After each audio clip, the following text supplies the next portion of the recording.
I recently wrapped up this commission.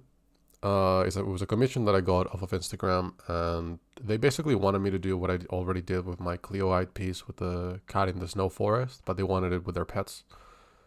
I really like the way it turned out. As usual, it was inspired by woodblock prints, but yeah, hope you enjoy.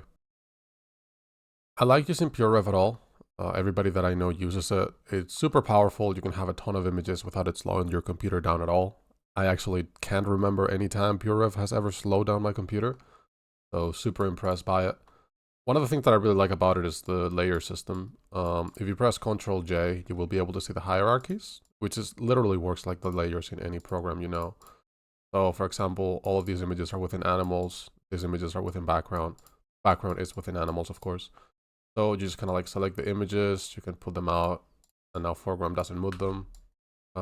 Grab them, throw them back into foreground. Now it moves them.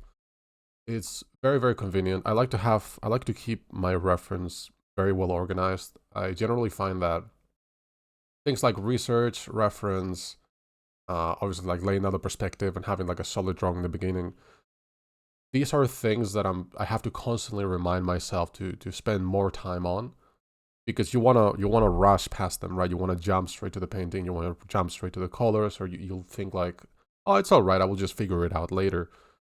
But I tend to find that that just adds a lot of stress, especially when working with clients where you're going to have like these milestones for like the first sketch, second sketch, and like things have to be smoother and more structured. As soon as you begin to skip steps, it just gets harder and harder. So I spend a long time looking for reference and organizing it.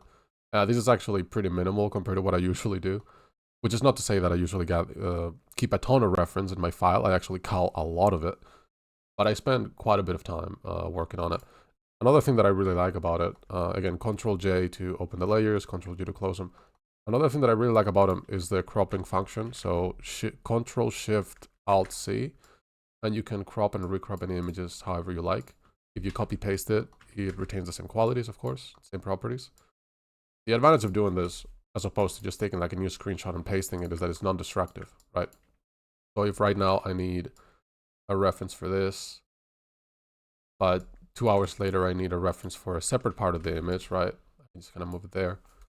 It's non-destructive. You get to keep the same file. It's very, very nice. Again, Control Shift Alt C. Remember C for cropping, of course. It's very good.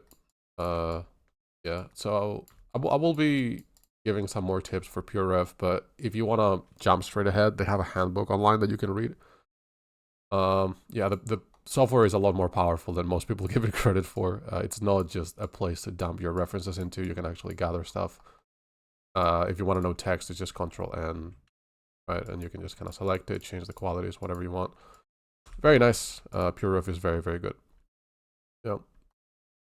Usually I will design multiple thumbnails until I get one that I'm really happy with.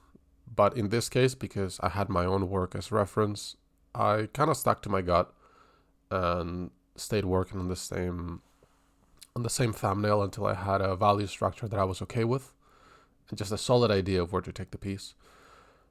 Once the thumbnail was done, I showed it to the client, they greenlit it, and I jumped straight to doing the final lines. In total, the piece took about 13 hours, 3 hours for the thumbnail and 10 for the final. Also, if you want to know how to record your process on Clip Studio, you just go to File, Time-Lapse, and start recording. You can also set it up so that it's on by default. As you can see, I redo the same lines many times, especially in the beginning. You kind of want to set up a good frame of reference for the rest of the image, so starting with the focal point and taking your time with it can give you a nice foundation for the rest of the line work. I also try to keep most of my lines the same width, that is just a stylistic choice, only varying size maybe one step up or down depending on the foreground, background, and focal point. But yeah, I take my time with that. I try to add some interesting line texture and line quality, as you can see in the snow, how it kind of becomes points. It's not, these are all things that I take from my reference as well as all the art I like. As I said before, I like to spend quite a bit of time looking for reference. In some cases, for personal pieces, I will maybe even spend a whole day, 5, 6 hours.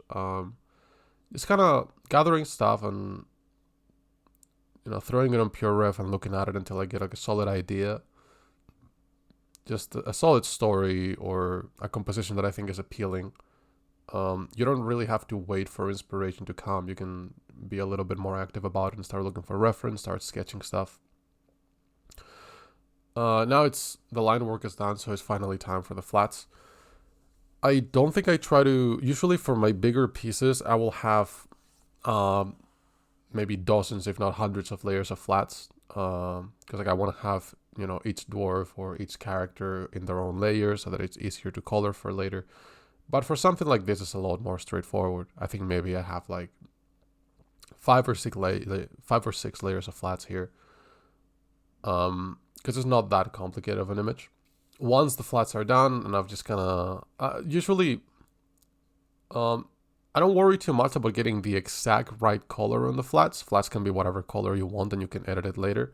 But here, since I had my own previous image as reference as well as the thumbnail, it was pretty easy to just jump straight to something close to the final colors I wanted. Here you can see me adding the shadow layer.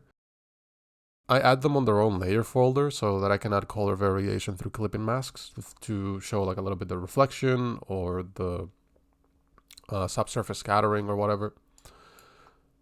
If you control click a layer icon in Clip, it will select all active pixels within that layer. That is very, very useful if you want to create masks later, so that you can only affect those areas of the image. If you want to add like color variation, or if you want to add a gradient map that you only want to affect those specific areas. From here on, it's just doing minor changes, just trying to get the values to work a little bit better, adding a couple shapes here and there to make sure the shape groupings and value groupings work well. And here at the end, you see me changing the proportions a little bit, just to kind of get them closer to what they actually look like in the reference. And that's it. That was my process for this commission. I hope you enjoyed it. If you have any questions, please post them in the chat. I will keep making more of these videos. If you want more of this stuff as well, I have a Patreon. The link is going to be in the description. You're going to get early access to my comics, behind the scenes stuff. If there's anything in there that I'm not showing you, feel free to just message me for it. Like if you want to see the layers, if you have any questions about how I did something, I'm super happy to make a custom video for you. All right, Salty out.